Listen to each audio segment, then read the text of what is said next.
I have seen a lot of movies. I'm talking a lot, a lot. It is one of my favorite pastimes, and it is the thing that I love to talk about the most. Hence the existence for this YouTube channel you are watching right now. But there are so many movies out there that it is impossible for even the most dedicated of film lovers to see all of them. And so everyone has their list of notable movies that, for whatever reason, just fell through the cracks and they never got around to checking them out. I am no different, and there are some pretty standout names on my list, and I think it is about time to get some of them crossed off. And what better way to do it than right here in front of all of you?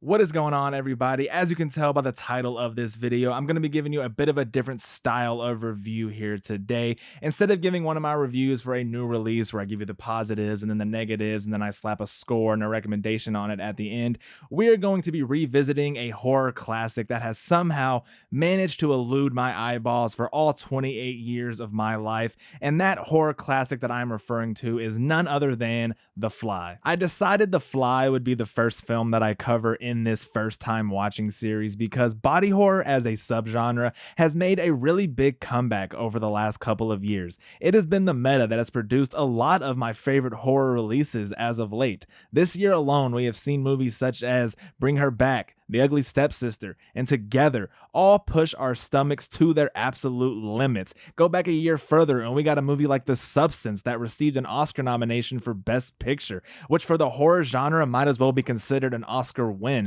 That was my favorite movie of that entire year, and it felt like one that really set a new standard for the entire subgenre of body horror due to its very high quality yet still incredibly gruesome practical effects work. How I felt after watching a movie like The Substance is how many felt leaving the theater back in 1986 after just spending an hour and a half being absolutely horrified by David Cronenberg's The Fly. So with body horror being firmly back in the spotlight, this felt like the perfect time to check out one of its benchmark films from one of its pioneering directors for the first time. Instead of following my usual spoiler-free review format where I give you a brief premise and then list my positives and negatives and then tell you at the end whether or not I think you should check this movie out, I'm just going to go through the events of the film, point out all of its key moments, and then give you my thoughts on them as we go along. And then at the end, I'll tell you my overall feelings on the film. So yes, this will be a full-on spoiler review. I don't really feel the need to go at this in a spoiler-free fashion because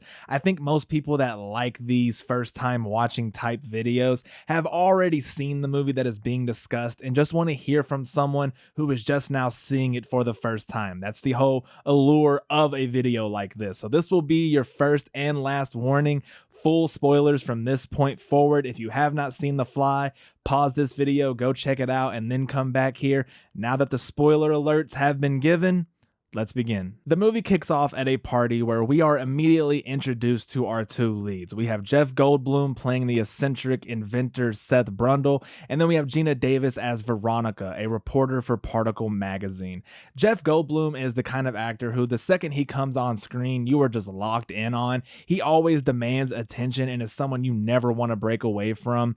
Gina Davis is an actress that I feel like has just never been in a bad movie. She was a staple in my childhood with films such as Beetlejuice and Stuart Little, but has also entertained me in my adult years with iconic roles in Thelma and Louise and A League of Their Own. I also enjoyed the brief run that she had on Grey's Anatomy. These two were actively in a relationship that would become a marriage during the making of this, and you for sure feel that chemistry many times throughout the film. It really helps elevate both the romantic and tragic moments that occur between the two of them over the course of the runtime. So they meet at this party and Brundle tells Veronica that he is working on an invention that will change the world as we know it. And as a reporter who is seeking a story, she agrees to go back to his lab with him to witness this world-changing invention for herself.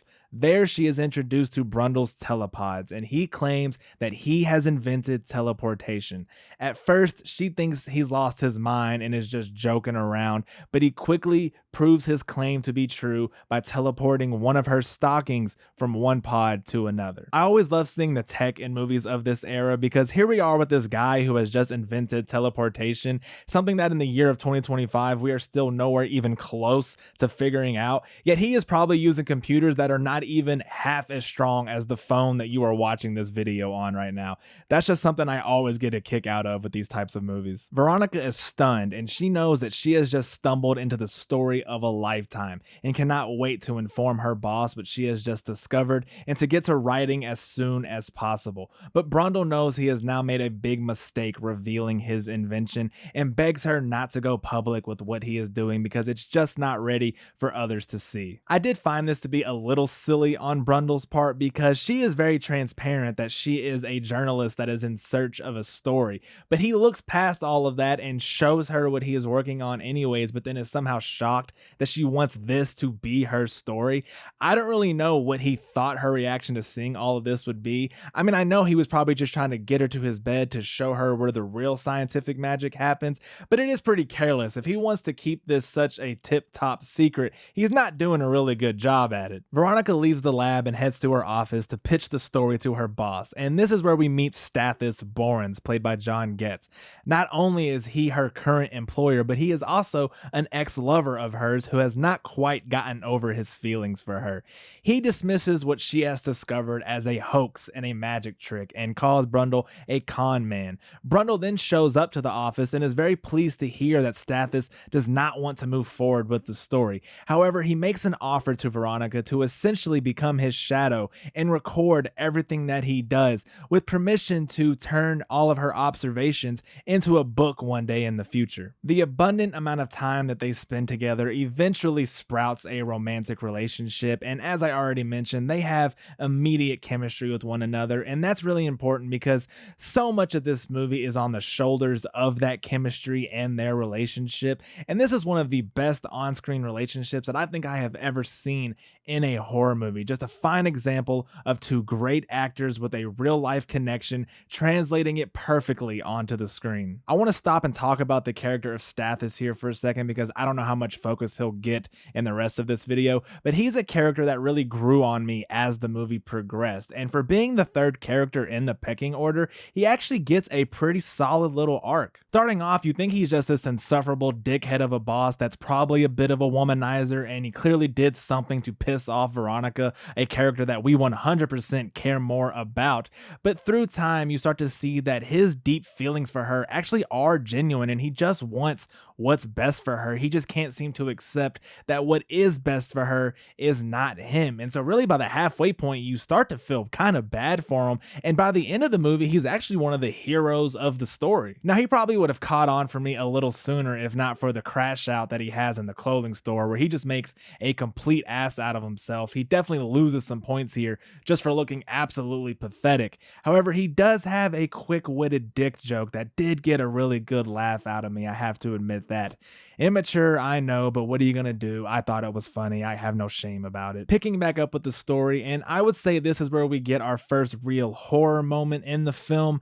Back at the lab, Brundle attempts to teleport a baboon, and during the process of the teleportation, when the baboon appears in the receiving pod, it has somehow been turned inside out. And all I could think in this moment was, thank God they did not use a dog for this scene because that would have absolutely fucked me up and been too hard to watch. However, the inside out baboon is not much easier to look at, and the fact that it's still somehow clinging to life and moving makes it even harder to look at. But even with how horrific it is, you can't help but appreciate how well done the practical effects are for this moment, and it's just a little taste of what is to come later. In a pillow talk conversation between the two leads, Veronica makes an offhanded comment about the flesh driving her crazy. And this causes a light bulb to go off in Brundle's head, and he now believes that teaching the computer to become obsessed with the flesh will help it better reconstruct it in the teleportation process. So he makes the proper adjustments and they attempt to teleport a second baboon, and this time the experiment is a success. The baboon is teleported just fine and is completely unharmed. Brundle and Veronica begin to celebrate, but Veronica has to cut the party short when she discovers a package from Stathis that contains a mock magazine cover threatening to report Brundle's invention to the public. She rushes out to the office to convince Stathis not to run the story, leaving Brundle to drink alone. Brundle gives a drunken rant to the surviving baboon, thinking that Stathis and Veronica are still maintaining a romantic relationship, and this was one of my favorite moments in the entire film, and was definitely the one that I thought was the funniest. Going into watching this, I did not expect The Fly to be nearly as funny as it ended up being. The only other Cronenberg movie that I have seen is The Brood, and though there is some campy humor in that, a lot of the humor comes from just how absurd that movie is. It's nowhere close to being on the level that it is here in The Fly, but I laughed just as much, if not more, watching this movie than I do with most pure comedies that come out these days. I have always appreciated the relationship between horror and comedy. A lot of my all-time favorite horror films incorporate a great balance between the two, and the level of humor here in The Fly was actually what I ended up enjoying the most about it, because it's actually a pretty bleak film in terms of the plot, but the sense of humor that it is able to maintain through even the saddest moments, specifically with Jeff Goldblum, made for a much more versatile movie watching experience than I thought I would be getting when I first turned it on. With all of his thoughts swirling, Brundle drunkenly says, "Screw it, it's time to teleport myself." And as we all know, the best decisions are always made when you're drunk. But because he is in such a careless state, he fails to realize that a housefly has joined him for the ride in the telepod. The pod teleports both the man and the fly, fusing them both together in the process. We as the audience knows that this is the big turning point in the film, but things do not immediately change, and Brundle appears to be unharmed, with there being zero signs that anything went wrong with the experiment. Veronica returns to the lab and is way less upset than I thought she would be that he conducted the teleportation experiment on himself without her present, but she assures to him that her and Stathis' relationship is strictly professional and the two reconcile. However, pretty soon the effects of the mutation will begin to reveal themselves. Overnight, his athleticism is greatly enhanced, as evidenced by this gymnastics routine that he puts on throughout his apartment, as Veronica observes quietly.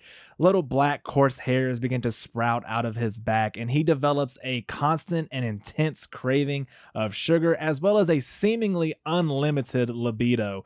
This in particular is what begins to drive a wedge between he and Veronica, because she cannot keep up with his now revamped sexual appetite, so he thinks it would be a good idea to try teleporting her so that she can join the dynamic duo club and feel as amazing as he does. These first few scenes of him discovering and reacting to the changes that the teleportation has caused to his body are just more examples of the wonderful sense of humor that this film has. Jeff Goldblum is moving 1,000 miles an hour, just delivering one comedic line after another, and even though we as an audience can sense that he is headed somewhere awful, these first few moments are nothing short of hilarious. But understandably so, Veronica does not want to go through the teleportation process, but this sends Brundle into a fit of anger, and he storms out on her to begin his search for a woman that can keep up with him. He heads into this shady bar where he meets this girl named Tawny, played by Joy Buchel. There he gets confronted by the man that she is there with that night, and like a couple of cavemen, Brundle challenges the man to an arm wrestling match where the winner will be who gets to take Tawny home for that night. Of course, because of his enhanced abilities, Brundle wins the arm wrestling match with relative ease. He secretes this white substance from his hand and snaps his opponent's arm in half, causing the bone to just completely penetrate through the skin. Blood is squirting everywhere. Everyone in the bar is horrified by what they are seeing, and this is really the first time in the movie where we've seen something horrific happen to the body of a human, and it looks phenomenal like everything else in this film. And I would say that from this point on is where we really start to see the body horror element really begin to take center stage. They flee the bar, and Brundle gets Tawny back to his lab where he aims to put her her in the telepods against her will. But luckily for her, Veronica shows up and warns Tawny that she is right to not trust this man, that she should be very afraid of what he is trying to do. So Tawny leaves, and Veronica knows that something went wrong with Brundle when he teleported himself. And she reveals that she sent the strange hairs that were growing on his back to a lab, and that lab concluded that those hairs are that of insect hairs. But of course, Brundle refuses to believe that anything is wrong, and he demands that Veronica leaves. Although he will not be able to remain in his denial for much longer, as more physical signs of the mutation begin to reveal themselves. More black hairs begin to grow, more blisters start showing up on his face, and worst of all, his fingernails begin to fall off, and he starts dripping and squirting out more of that white substance from his fingers that he used to win the arm wrestling match. And I gotta tell you, as horrific as a lot of the stuff in this movie is, I don't know if any of it grossed me out more than him slowly pulling off his own fingernails. Fingernails are just not something that I fuck with. Anytime a movie does something gross with them, I squirm in my seat, and it's something so small, but it is so effective at grossing me the fuck out. And add in the gross white shit that he's dripping from his fingers while he's doing it, and I was literally begging this man to stop.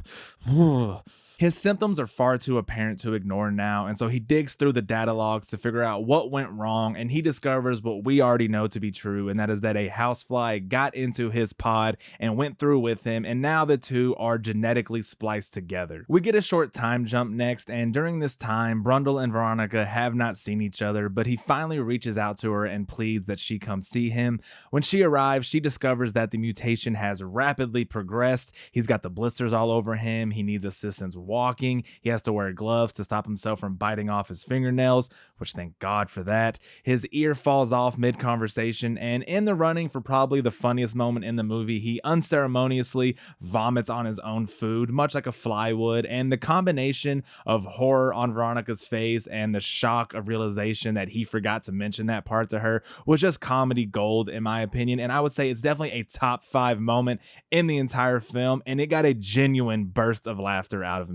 Emotionally gutted by what she sees, Veronica turns to Stathis, who urges her to never go back to Brundle out of fear that he may be contagious. Of course, she shuts this down immediately because she can't just sit around and do nothing for him. So Stathis tells her to go back and document everything that she sees so that he can try to figure out what can be done to help. And this is where you really see the caring side of Stathis, and he begins to grow on you as a character. Veronica returns to Brundle, and this second visit we see that he has fully embraced what is happening to him. He goes so as far as to start calling himself Brundlefly, like he's some kind of Marvel hero in a comic book, and he wants Veronica to stick around and video the process of his progressing mutation. The contrast between how Brundle is handling the situation compared to Veronica is very interesting to watch, because she is terrified and can barely look at him, but she still wants to help because she knows that the real Seth is still somewhere in there beneath the Brundlefly persona. But he is all in and has now become consumed with intrigue about the metamorphosis that he is experiencing, and so his energy is very high in a situation that to us as viewers and everyone else involved looks like a complete nightmare. They sit down to record this kind of cooking show style of video to document how he now eats solid food while no longer having most of his teeth. As we've seen already, he has to do so by vomiting this corrosive substance onto his food to soften it up. And as he's about to do the act, the scene pans and we see that we have now transitioned back to Veronica's home, where Stathis is watching this video in her living room, and he is completely shocked by what he is seeing. And just when you think things can't get any worse, Veronica reveals to Stathis that she is pregnant with Seth's baby. Now, she knows that there is a 0% chance that she will go through with this pregnancy, and she wants an abortion ASAP, which kudos to Cronenberg for being so stern on a topic like this in his film, because that is something that to this day is still polarizing, and it was even more taboo back in the era that this film came out. But Stathis wants her to tell Brundle before going through with the procedure, which she begrudgingly agrees to do. But this time when she returns to Brundle's lab, she is even more heartbroken at what she sees. Nothing about what stands before her resembles the brilliant, charismatic inventor that she fell for. His skin is now all brown and lumpy. He no longer has a need for clothing, and more body parts continue to fall off of him, which, with that Brundle fly's sense of humor still remaining ever present, he puts the fallen off pieces onto a shelf that he has now labeled the Brundle Museum of Natural History. God, there's so many things in this movie that if you haven't seen it and you just hear me talk about them out loud, they sound so ridiculous, but somehow, some way, they all manage to perfectly work together. But he knows the final stages to the change are coming soon, and so after giving the audience one last laugh with the Brundle Museum, he demands Veronica that she never return to see him because the fly instincts will soon fully take over, and once they do so, he will not be able to stop himself from hurting her. Reluctantly, she leaves without telling him about the baby, but outside he overhears her conversation with Stathis and follows them to the abortion clinic, where he pleads with Veronica to keep the child, as it may be the only thing left of his humanity, but she is too frightened at the possibility that she may be carrying a monster inside of her, so Brundle kidnaps her and returns to his lab. During all of this, there's a dream sequence scene where Veronica does carry out the pregnancy and gives birth to the child, but what comes out is this really gross, phallic larva looking thing, and it's wiggling and squirming and sending everybody in the room into a panic, and it's a very dark and stomach churning visual. Of course, the practical effects involved here are phenomenal. It's just a scene that I wanted to shout out because I think visually it's one of the more standout moments in the film, and I think it's one that will stick with you the most once you've seen it. So we're entering the final act now. Stathis follows them back to the lab with a shotgun in hand. Very quickly, he is met with Brundle, who leaps down from the ceiling, and with Stathis's intentions clear, and in another example of fantastic practical effects work, Brundle vomits his corrosive spit or whatever onto Stathis's wrist and ankle, completely eating away all of the flesh and bone down to a stump. He passes out from the pain, and just before Brundle is about to finish the job by vomiting onto his face, Veronica intervenes, and so Stathis is left to live as Brundle moves on to the next phase of his master plan, which is to become human again. To do so, he wants to fuse himself with Veronica using the telepods, much like what happened with him and the fly. He believes that her humanity will be enough to offset and reverse the mutation and allow he and her, along with the unborn baby, to become the ultimate family. Obviously, she refuses to do so, but he has her in his grasp, and in attempts to free herself, she inadvertently rips off his jaw, kicking off the final steps to his metamorphosis. This is where shit really starts to hit the fan. Limbs begin completely falling off, along with the rest of his face, revealing a fully transformed fly's head. He has achieved the Brundle fly's final form. Fully transformed, he throws Veronica into one telepod and then enters another, but before the process can begin, Stathis comes to and uses the shotgun to shoot the cables that are attached to the pod that Brundle is in. This shuts everything down, allowing Veronica to escape her respective pod. Brundle smashes the glass to his, but as he gets halfway out, the machine reboots and teleports him and the door to the pod to the third telepod, fusing him and the inanimate object together. Brundle falls out of the third telepod, and with his body now being a mangled mess of fly and machinery, begins to crawl towards Veronica. She picks up the shotgun, and at first she cannot bring herself to do it, but then Brundle grabs the barrel of the gun and points it to his head, gesturing a plea for her to put an end to his pain and suffering. She grits through her heartache and pulls the trigger, ending it all, and then begins to sob uncontrollably as the screen fades to black and the credits begin to roll. This is a very heartbreaking ending. It hits really hard, and it's all a credit to Gina Davis's performance within the moment, but also how effectively and swiftly the movie is able to develop the connection between its two lead characters over the course of the entire runtime. However, this moment is also the source of really my only negative critique I have for the film, and that is just that I was not a fan of the the abrupt ending. Like, I can assume she doesn't carry out the pregnancy, but I would have liked a little something to confirm the fate or give us the conclusion to that plot point. It's not a major criticism that I have for the film because it's such a good movie overall,